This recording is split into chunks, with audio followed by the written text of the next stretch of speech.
Hello and welcome to another video on the Random Seeders channel, and I need to talk about the Rise of Skywalker, which I have just been to see because here in Croatia we get to see it on the 18th of December. I've literally just got back, grabbed my laptop, jumped in the bunker, switched the lights on and thought, right, I'm going to do some videos about it and get it all off my chest. So this is a spoiler-free video. I'm going to do my very best not to ruin the story or any elements thereof. What can I say about this film? I really enjoyed it. I was really entertained by it. Star Wars Puritans, as I like to call them, are not going to like it. They're going to be very irritated by many aspects of the new film, just as I'm sure that they were irritated by the previous two films in the new trilogy. I'm going to go into that a bit more in the spoiler version. But for me personally, look, my love of Star Wars isn't just about, I don't know, the doctrine of the franchise or the canon or what have you. It's all about the feel and the magic and the escapism and being transported to incredible places and witnessing incredible things, and the Rise of Skywalker delivered on that front. So I was very pleased. I was very pleased with the way Carrie Fisher's character Leia, I was very pleased with how they resolved that whole situation. Again, I'm not going to give any spoilers, but they did a very good job of managing that situation. Obviously, it's no secret that Palpatine is back. It's no secret that Lando Calrissian is back. And look, it was lovely to have them in the film. And they didn't disappoint in terms of the performances, and they meshed well, you could say, with the new characters. So that was charming to see. The effects were spot on. The acting, particularly by Daisy Ridley and Adam Driver, absolutely fantastic actors, both of them. I personally think that they're both brilliant actors.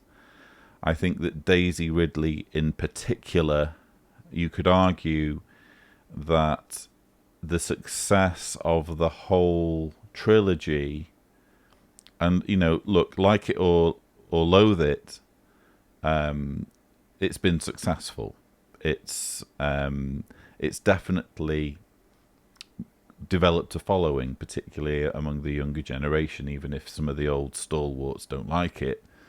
But I think that Daisy Ridley is an immensely talented actress, and she delivered in this.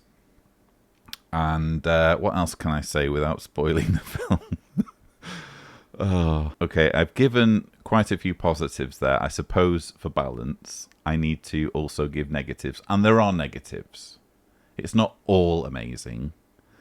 There are things that once I'd walked out, and by the way, I think what I've just been to is the very first showing in Croatia. So there was a tangible buzz in the audience because all of the real hardcore Star Wars fans in probably Croatia were there tonight where I was, in the room where I was. So. And I got my ticket weeks ago. Do I have my ticket with me? Here it is. So there's my ticket.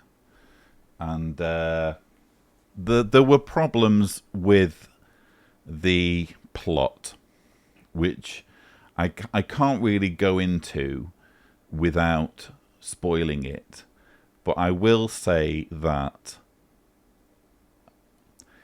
J.J. Abrams is a very talented very, very talented director. I love the energy that he brings to Star Wars. It's very clear that he is a Star Wars fan and wants to add to the saga rather than detract from it in any way. I just think that his approach to storytelling is a little bit over the top. And that manifests itself in this film for reasons I'm going to go into in my spoiler review.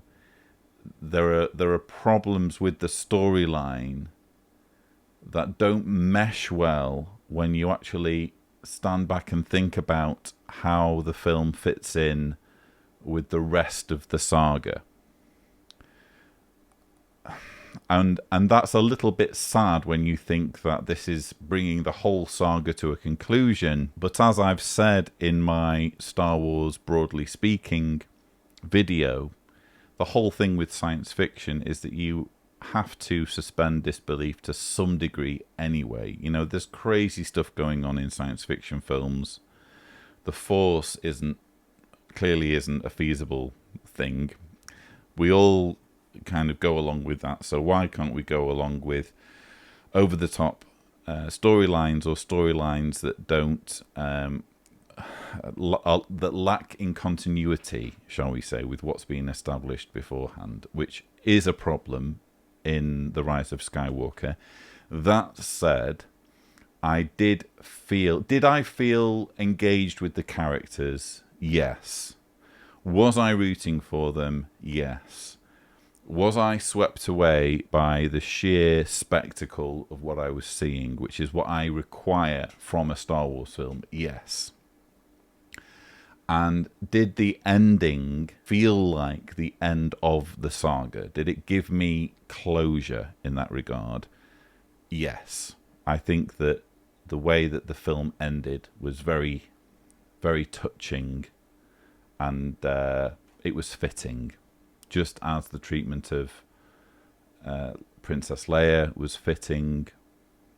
There was fan service. There was lots of fan service, but not too much fan service. And here's the thing, when it comes to, because I mentioned Star Wars Puritans, I can remember before Force Awakens watching a video where some Star Wars fans were talking about what they wanted from Force Awakens, and I can remember one of the guys saying, I just want all of the original cast and nothing else. I just want Mark Hamill and Harrison Ford and Carrie Fisher and blah, blah, blah, and that's all I want. Just bring back the old characters and let's see what happens next. And that is not going to work. I'm sorry, with the greatest respect to all of those wonderful actors who brought this amazing story to life and captured our interest to begin with.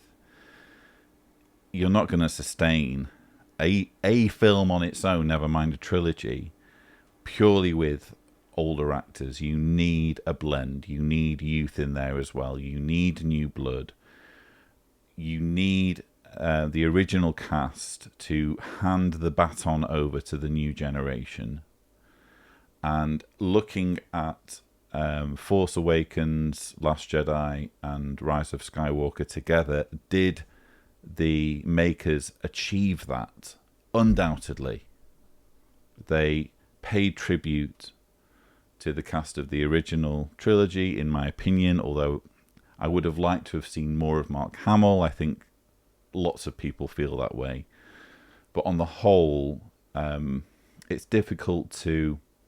Look, everyone has their own idea of what a Star Wars film should be, but put it this way, I can imagine us getting a far worse trilogy than the one we got. And Rise of Skywalker, for me, although there are things that I dislike about it, which again I'm going to go into in the spoilers, on the whole, was I entertained? Absolutely. Will I be seeing it again? Absolutely. And most pressingly for me, as the father of two young girls, am I excited that when they are old enough to watch it, they are going to be inspired by a strong female lead. showing what she can do, and showing energy and determination and spirit. I'm very, very excited to be showing these films to my daughters. I mean, obviously not everyone's in my situation, not everyone has daughters to be thinking about, but that's kind of how I feel about Daisy Ridley's character in particular, because let's face it, the whole trilogy really was about her and her journey, and I'm happy with how that story has unfolded and how it's ended.